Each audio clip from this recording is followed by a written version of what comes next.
Here's something most of us never really stop to think about. You know that person who freezes when someone asks about their childhood? Not because it was terrible, but because somewhere between 7 and 17, they skipped about 15 chapters. The one making dinner for their siblings at 9 years old, reading the room before they could read chapter books, becoming the emotional anchor for everyone around them before they understood what that even meant. That person did not just grow up fast. And there is far more going on inside their mind than most people realize. So what is actually going on inside the mind of someone who grew up too fast? Because the answer might completely change the way you think about strength itself. Here's a quick deal. If you want more content like this that breaks down real human psychology and helps you understand yourself and the people around you, make sure you subscribe, hit the like button, and drop a comment saying "seen," so I know this is reaching the right people. Now let's get straight into it. Let's start with what most people get wrong. They see maturity, capability, strength.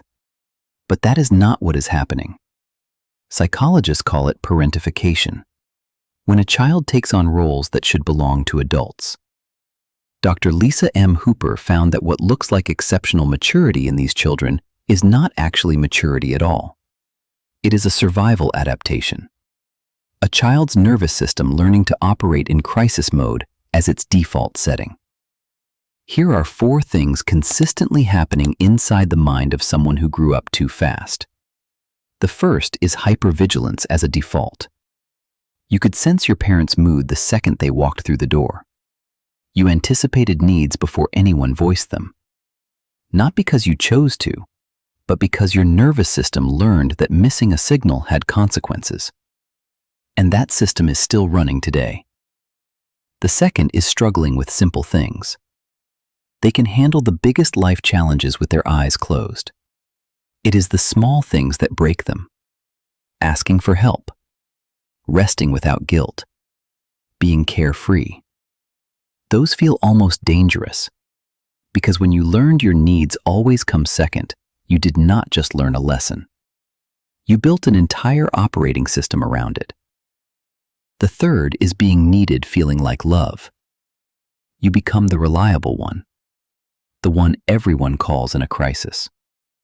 You are drawn to people who need fixing, not because you have a savior complex, but because being needed is the only kind of love you learn to recognize. The fourth is exhaustion that sleep cannot fix.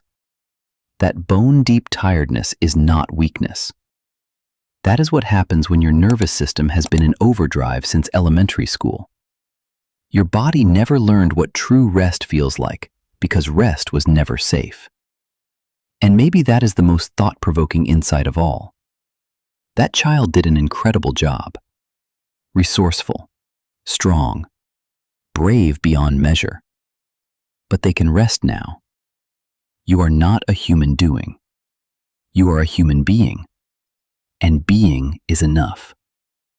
Drop a comment below. Did you grow up too fast? I read every single one. See you in the next one.